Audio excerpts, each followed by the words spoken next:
جزاک اللہ ماشاء اللہ. میری زندگی کا مقصد تیری دی کی سرفرازی، اسی لیے مسلمان میں، اسی لیے نمازی.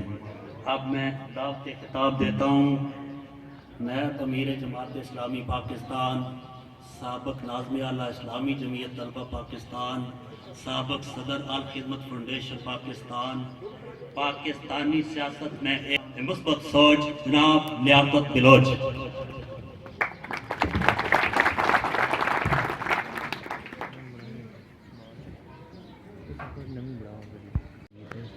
اعوذ باللہ من الشیطان الرجیم، بسم اللہ الرحمن الرحیم. یا ایھا الذین آمنوا اتقوا اللہ حق تقاتہ ولا تموتن الا وانتم مسلمون. صدق اللہ العظیم. اللہم صلی علی سیدنا محمد وعلی آل محمد کما صلیت علی ابراہیم وعلی آل ابراہیم انک حمید مجید. جناب سید عارف شرازی صاحب، جناب خالد محمود مرزا صاحب، جناب چودھری منیر صاحب، اور آج کی اس تقریب کے اس ملک برادری، عوان برادری کے جناب ملک محمد طارق صاحب، یقیناً وہ اس وقت اپنی اس کاوش پہ، اپنی فیملی کی اس کاوش پہ بہت ہی خوش ہوں گے. اللہ ان کی اس محنت کو قبول کرے. جناب ملک محمد اقبال صاحب، جناب ملک محمد شیر زمان صاحب، جناب ملک فاروق صاحب، جناب ملک ارشاد صاحب، جناب راجہ شبیر صاحب، جناب چیئرمین تاج صاحب، جناب چیئرمین صغیر گوجر صاحب، قاضی خالد صاحب، معزز مہمانان گرامی، بہت ہی عزیز نوجوانوں، میری ماں، بہنوں اور بیٹیوں،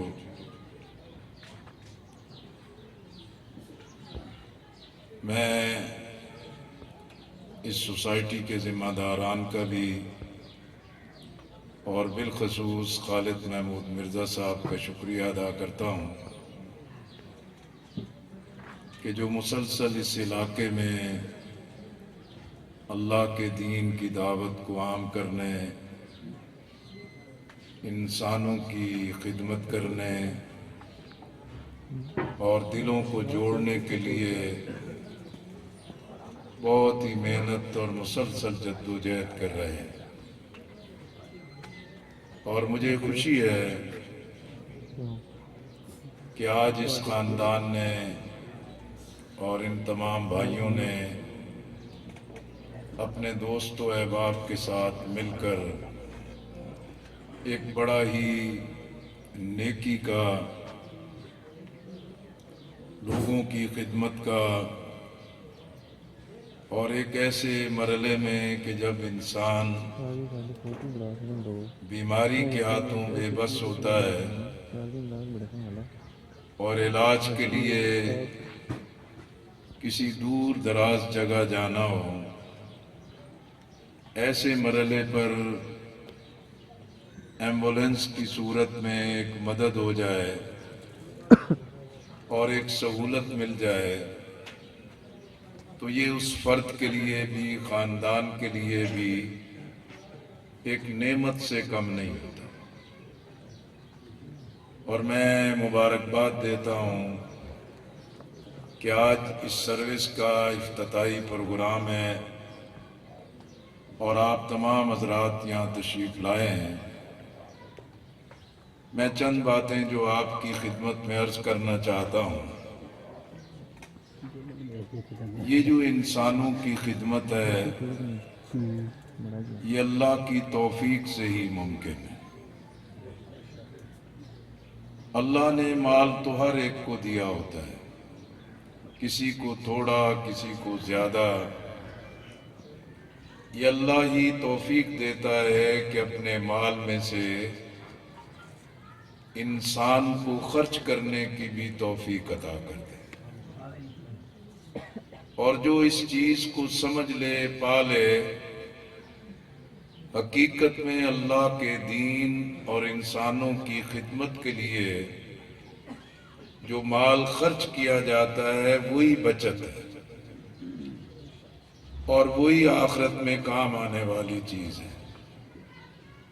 وگرنہ مال اور پیسہ تو ہاتھ کی میل ہے، جتنا چاہیں اس کو خرچ کر دیں، جتنی آسائشیں جمع کر لیں، لیکن پائی کا تو اللہ کو حساب دینا ہے۔ اس لیے اللہ کے دیے مال کے ذریعے انسانوں کی خدمت جو ہے وہ اللہ کو راضی کرنے کا بھی ذریعہ ہے اور رسول اللہ صلی اللہ علیہ وسلم کی شفاعت کا حقدار بننے کا بھی ذریعہ ہے۔ میرے عزیزوں اور میرے بھائیوں، آج انسان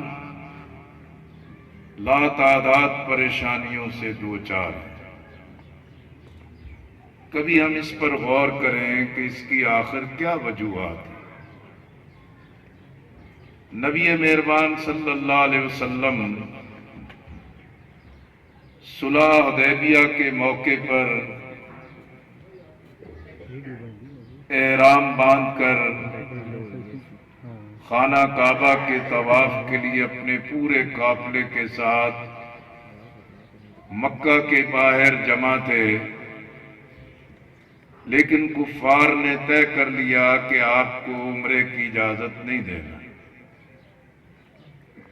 اور بالآخر بات چیت ہوئی، ڈائلاگ ہوا، مذاکرات ہوئے، اور اس مذاکرات کے ذریعے ایک معاہدہ طے پا گیا جسے صلح حدیبیہ کہتے ہیں۔ میں اس کی تفصیل میں نہیں جانا چاہتا، لیکن وہ کفار کا نمائندہ جو نبی اکرم صلی اللہ علیہ وسلم کے قافلے کے ساتھ مذاکرات کے لیے آیا، اس نے واپس جا کے اپنے بڑوں کے سامنے یہ بات رکھی کہ میں نے بڑے بڑے بادشاہوں کے محلات میں وقت گزارا ہے اور ان کی کرو فر اور ان کی شان کو دیکھا ہے، لیکن یہ محمد صلی اللہ علیہ وسلم ایک عجیب اور عظیم انسان ہے کہ وہ وضو کرتے ہیں تو صحابہ اکرام رضوان اللہ اجمعین پانی نیچے نہیں گرنے دیتے اور اس پانی کو لے کے اپنے منہ پہ ملتے ہیں، پیتے ہیں، اپنے جسم کو لگا لیتے ہیں، اور جب آپ صلی اللہ علیہ وسلم اپنے ساتھیوں سے خطاب کرتے ہیں تو سب لوگ متوجہ ہو جاتے ہیں، ان کی توجہ کسی اور طرف نہیں ہوتی، اور وہ جو کہتے ہیں اس کے مطابق عمل کے لیے تیار ہو جاتے ہیں۔ اس لیے ایسے قائد، ایسے رہنما کی قیادت میں اس قوت کو شکست دینا ممکن ہے۔ نبی اکرم صلی اللہ علیہ وسلم اسی طرح وضو فرما رہے تھے، صحابہ اکرام رضوان اللہ اجمعین پانی لیتے، اپنے منہ کو ملتے، کلی کرتے، پی جاتے، جسم کو لگاتے، اور بڑے شاداں و فرحاں تھے کہ ایک بڑی نعمت ان کو میسر آ گئی۔ آپ صلی اللہ علیہ وسلم نے صحابہ اکرام رضوان اللہ اجمعین سے پوچھا کہ یہ کیا کر رہے ہو؟ انہوں نے فرمایا کہ اللہ کے رسول صلی اللہ علیہ وسلم، یہ ہم عمل اللہ کی محبت میں اور اللہ کے سچے نبی کی محبت میں کر رہے ہیں۔ آپ صلی اللہ علیہ وسلم نے فرمایا کہ میں اس سے بہتر عمل نہ آپ کو بتاؤں؟ سب متوجہ ہو گئے اور کہا کہ فرمائیے۔ آپ صلی اللہ علیہ وسلم نے فرمایا کہ سچ بولا کرو، سچائی اختیار کرو، میری اتباع کرو، میری اطاعت کرو۔ آج اللہ کے فضل و کرم سے ہمارے معاشرے میں قرآن کی محبت ہے، نبی مہربان صلی اللہ علیہ وسلم کے ساتھ عقیدت اور محبت ہے، مسجدیں آباد ہیں،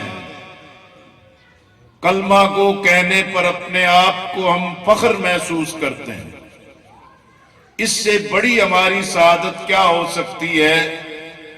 کہ آپ صلی اللہ علیہ وسلم کی امت میں سے ہم تعلق رکھتے ہیں۔ لیکن یہ جو آج ہماری حالت ہو گئی ہے، دنیا میں ایمان کی محبت کی کمی نہیں ہے، دنیا میں مال دولت کی کمی نہیں ہے، اور مسلمانوں کی تعداد میں کمی نہیں ہے۔ بہت ممالک ہیں، اللہ نے ہر طرح کے وسائل سے مالا مال کیا ہے، لیکن یہ پریشانی کیوں ہے کہ کشمیر میں انسان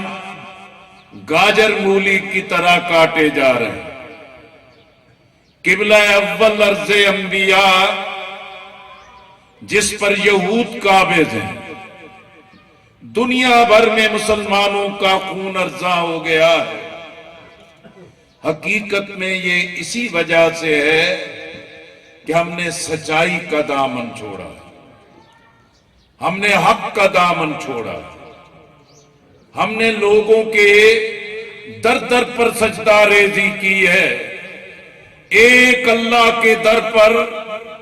سجدہ کر کے ہم مطمئن نہیں ہیں۔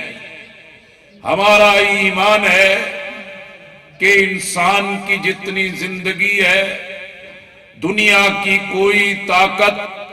نہ ایک لمحہ کم کر سکتی ہے، نہ ایک لمحہ زیادہ کر سکتی ہے۔ اللہ نے میرے نصیب میں جو رزق لکھ دیا ہے، اس کا ایک دانہ دنیا کی کوئی طاقت مجھ سے نہیں چھین سکتی۔ یہ سب کچھ ہونے کے باوجود آج ہماری یہ کیفیت کیوں ہے؟ پاکستان تو کلمے کی بنیاد پہ بنا ہے، اللہ کی نعمتوں سے مالا مال ہے، دنیا کے تمام وسائل موجود ہیں، ہماری خواتین بھی، بیٹیاں بھی، ہمارے نوجوان بھی، ہمارے بیٹے بھی، ہماری پوری قوم ہنرمند اور یہ محنت کش اور زراعت کی ذریعے زمین کا سینہ چیر کر اللہ کی مدد سے جو لوگوں کے لیے رزق تیار کرتے ہیں، اس کی کوئی کمی نہیں۔ اللہ نے پاکستان کو بہترین جغرافیہ دیا، زرخیز زمین دی ہے، گوادر کا ڈیپ سی پورٹ ہے، ہمارے وسائل کی کوئی کمی نہیں۔ پھر آپ دیکھیں، ہم جب حالات سے تنگ ہوتے ہیں، ہم یہی نعرہ لگاتے ہیں کہ چہرے نہیں نظام بدلو، لیکن پاکستان کو چلانے کے لیے تو اکابر علماء نے، تحریک پاکستان کے قائدین نے، ہمارے قائدین نے مل کے یہ طے کر دیا کہ قرارداد مقاصد کے ذریعے ملک کے چلانے کا طریقہ کار طے پا گیا۔ جب علماء پہ پھپتی کسی کہ تم شیعہ ہو، سنی ہو، بریلوی ہو، دیوبندی ہو، تم اہل حدیث ہو، تم مقلد اور غیر مقلد پہ لڑتے ہو، تم نور اور بشر پہ لڑتے ہو، ایک دوسرے کے پیچھے نماز نہیں پڑھتے، تو پاکستان میں کس کا نظام لایا جائے؟ اس وقت بھی اکابر علماء نے مل کے 22 نکات پر اتفاق کر لیا۔ پھر ہمارے ملک کا آئین ہے، جس آئین کے اندر ریاست کا مذہب اسلام ہے، قرآن و سنت سے متصادم قانون نہیں بن سکتا، اور ہماری پارلیمنٹ مغرب کی پارلیمنٹ کی طرح مادر پدر آزاد نہیں ہے، یہ قرآن و سنت کے مطابق قانون سازی کی پابند ہے۔ میرے عزیزو، تمام چیزیں موجود ہیں، لیکن یہ کیا وجہ ہے کہ ہمارا ملک اسلامی بھی ہے لیکن فلاحی نظام نہیں ہے؟ ہمارے ملک کے اندر وسائل کی کمی نہیں ہے، لیکن سود کی لعنت نے، قرضوں کی لعنت نے، کرپشن اور بدعنوانیوں کی لعنت نے، اختیارات کے ناجائز استعمال نے آج پوری ریاست کے سٹرکچر کو تباہ کر دیا۔ ہماری تعلیم برباد ہے۔ جب ہم قرضوں میں جکڑے گئے، جب I M F World Bank کے غلام بن گئے، جب ایف اے ٹی ایف حکم دیتی ہے، تو پھر ہمارا نظام تعلیم بھی ان کی تابع داری پر بنایا جاتا ہے۔ ہمارا نظام تعلیم بھی غلام ذہن تیار کرتا ہے۔ میں آپ سے صرف یہ عرض کرنا چاہتا ہوں کہ حقیقت میں میرے عزیزوں، یہ جو آپ دیکھ رہے ہیں کہ چند افراد نے اچھی بات سوچی، اللہ نے عمل کی توفیق دی، اللہ کے دیے وسائل میں سے انسانوں کی خدمت کے لیے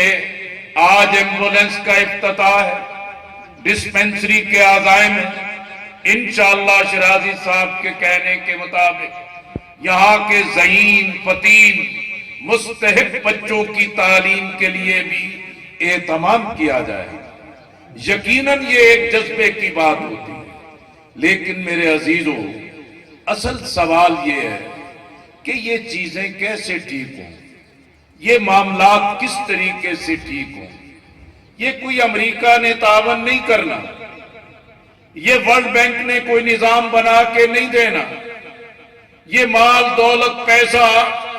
اور سیاسی بے وفائیوں، اپنے ووٹ کی قیمت لگا کے ضمیر بیچ کے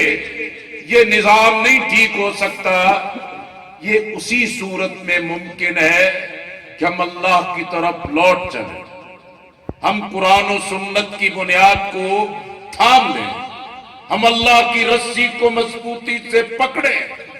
ایک دوسرے کے نہیں، ہم اس کے مقابل میں ڈٹ کے کھڑے ہو جائیں، سیسا پلائی دیوار بن جائیں۔ جو اللہ کے دین کی دشمن قوتیں، جو انسانوں کی دشمن قوتیں، یہ ذہن پیدا ہوگا تو یہ نظام بھی ٹھیک چل پڑے گا، قیادت بھی بہتر میسر آئے گی، امانت اور دیانت سے اس ملک کے وسائل کی بنیاد پر ہم آگے بڑھ سکیں۔ آج معاشی مسائل لوگ پریشان ہوتے ہیں کہ اتنے قرضوں کی موجودگی، اس سود کی لعنت کی موجودگی، یہ مغربی سرمایہ دارانہ نظام کی بالادستی کی موجودگی، یہ جو دنیا میں سائنس، ٹیکنالوجی اور یہ تحقیق اتنی ترقی کر گئی ہے، ہم اس کا مقابلہ کیسے کر سکتے ہیں؟ میرے عزیزوں، حقیقت میں ہمیں اس چیز پر بالکل مصمم ارادے سے طے کرنا ہو، باہر سے کوئی نہیں، ہمیں خود انحصاری اختیار کرنی ہے، اسلام کا معاشی نظام اختیار کرنا ہو، اپنی زراعت کو ترقی دینی ہو، اپنے جوانوں، اپنے ہنرمندوں اور اپنے سرمایہ کاروں، اپنے تاجروں اور بیرون ملک پاکستانیوں کا اعتماد بحال کرنا ہوگا، تو ہم اپنے قدموں پہ کھڑے ہو جائیں، ہم اپنا مستقبل محفوظ کر لیں، ہم ملک کی عزت اور وقار کو واپس لے کے آئیں گے۔ آپ نے دیکھا کہ اس پاکستان میں فوجی آمریتیں ناکام ہوئی، مسلم لیگ کو بار بار اقتدار کا موقع ملا، پیپلز پارٹی کو بار بار حکومت پہ آنے کا موقع ملا ہے،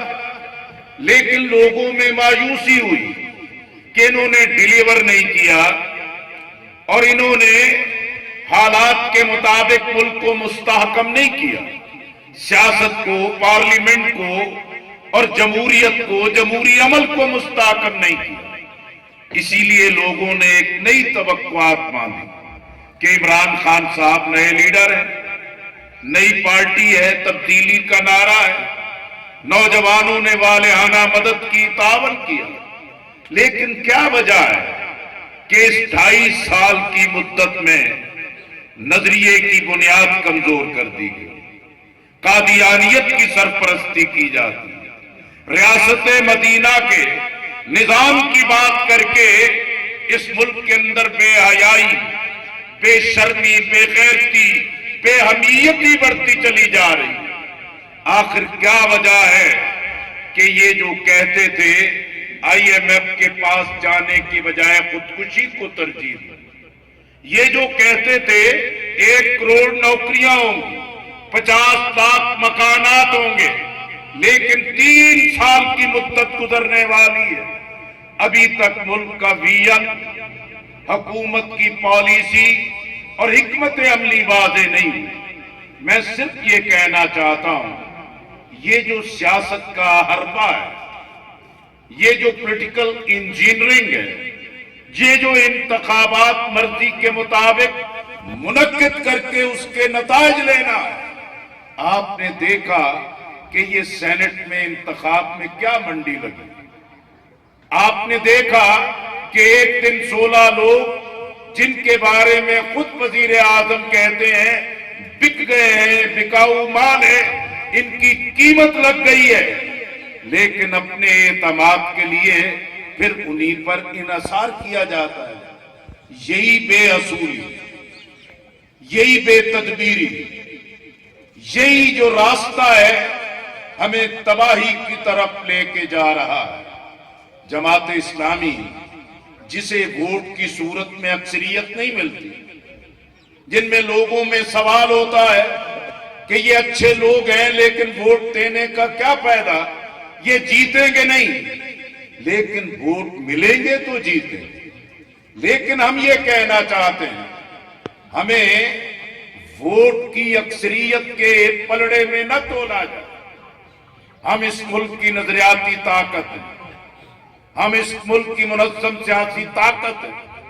ہم لوگوں کی بے لوث خدمت کرتے ہیں، ہم امانت اور دیانت سے پارلیمنٹ، بلدیات، ہر محاذ پر کام کرتے ہیں، ہم خدمت کرتے ہیں لوگوں کی، بلا امتیاز خدمت کرتے ہیں۔ ہمیں اس بات پہ یقین ہے کہ ہمارا ایمان اللہ پر ہے، ہماری محبت کی بنیاد محمد صلی اللہ علیہ وسلم ہے، ہم لوگوں کی خدمت کا جذبہ رکھتے ہیں۔ ہمیں یقین ہے کہ انشاءاللہ ہم اسی نظریے کو لوگوں کے ذریعے کامیاب کروائیں، اسی کے ذریعے لوگوں کے اندر یہ خیر کی صورت پیدا ہو۔ اس لیے میں اسی شکریہ کے ساتھ جناب ملک طارق اعوان صاحب اور ان کے تمام بھائیوں نے یہ جو شاندار خدمت انجام دی ہے، ایمبولینس کی افتتاحی تقریب ہے، میں مبارکباد بھی پیش کرتا ہوں۔ میری دعا ہے کہ اللہ تعالیٰ اس خدمت کے ذریعے اس پورے علاقے میں، بستی میں، قلعے میں، اس پورے گاؤں میں ہر طرف سے لوگوں کے درمیان محبت کی طاقت پیدا ہو، اللہ کے دین کی بنیاد پر جڑ جائے، مسجدوں کو آباد کر دیں، اور ہم اس گلے سڑے نظام کے طریقہ کار کو ایمان کی محبت کے ساتھ شکست دیں۔ اللہ کریم ان تمام اعمال کو اپنی بارگاہ میں قبول فرمائے۔ وآخر دعوانا ان الحمدللہ رب العالمین۔ دیتی ہے دعوت اسلامی، گر دل میں ہے چاہت اسلامی، قائم ہو ریاست اسلامی، درکار قیادت اسلامی، حل صرف جماعت اسلامی، حل صرف جماعت اسلامی، حل صرف جماعت اسلامی، حل صرف جماعت اسلامی۔ نہ جھکتی ہے، نہ بکتی ہے، نہ دبتی ہے، نہ ڈرتی ہے، جو قوم سے وعدہ کرتی ہے یہ اس کو پورا